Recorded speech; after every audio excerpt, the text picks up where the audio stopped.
दोस्तों, गौतम बुद्ध के जीवन के कई प्रेरक प्रसंग हैं। गौतम बुद्ध की कहानियां हमें सुखी और सफल जीवन जीने के सूत्र बताती हैं।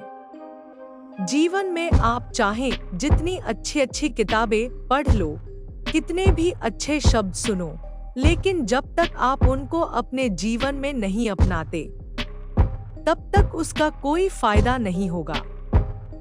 बहुत पुरानी बात है, जब महात्मा गौतम बुद्ध पूरे भारतवर्ष में घूम घूम कर बौद्ध धर्म की शिक्षाओं का प्रसार कर रहे थे। धर्म प्रचार के सिलसिले में वे अपने कुछ अनुयायियों के साथ एक गांव में घूम रहे थे। काफी देर तक भ्रमण करते रहने से उन्हें प्यास लगने लगी थी। प्यास बढ़ती देख उन्होंने एक शिष्य को पास के गांव से पानी लाने के लिए कहा।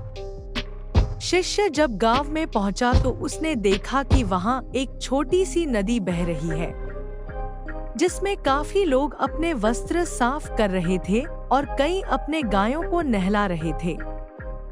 इस कारण नदी का पानी काफी गंदा हो गया था।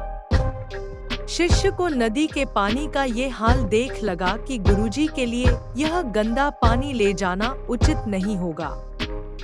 इस तरह वह बिना पानी के ही वापस आ गया।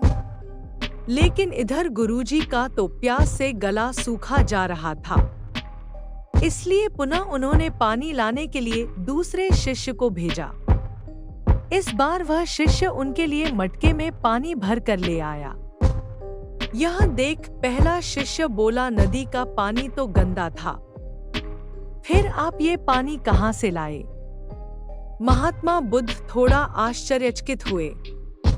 उन्होंने शिष्य से पूछा, गांव में बहने वाली नदी का पानी तो गंदा था, फिर ये पानी कहाँ से लाए? शिष्य बोला, हाँ गुरुजी, उस नदी का जल सच में बहुत गंदा था, परंतु जब सभी अपना कार्य खत्म करके चले गए, तब मैंने कुछ देर वहां ठहर कर पानी में मिली मिट्टी को नदी के तल में बैठने का इंतजार किया। जब मिट्टी नीचे बैठ गई तो पानी साफ हो गया। मैं वही पानी लाया हूँ। महात्मा बुद्ध शिष्य का यह उत्तर सुनकर बहुत खुश हुए तथा अन्य शिष्यों को एक शिक्षा दी कि हमारा जीवन भी नदी के जल जैसा ही है। जीवन में अच्छे कर्म करते रहने से यह हमेशा शुद्ध बना रहता है, परंतु अनेकों बार जीवन में ऐसे भी क्षण आते हैं जब हमारा जीवन दुख और समस्याओं से घिर जाता है। ऐसी अवस्था में जीवन समान यह पानी भी गंदा लगने लगता है। जीवन में दुख और बुराइयों को देखकर अपना साहस नहीं खोना चाहिए और धैर्य रखना चाहिए। नदी के गंदे पानी के समान ये समस्याएं स्वयं ही धीरे धीरे खत्म हो जाती हैं। आपको ये कहानी कैसी लगी, आप हमें कमेंट करके जरूर बताएं और अच्छी अच्छी कहानियां सुनने के लिए आप हमारे चैनल को सब्सक्राइब जरूर करें।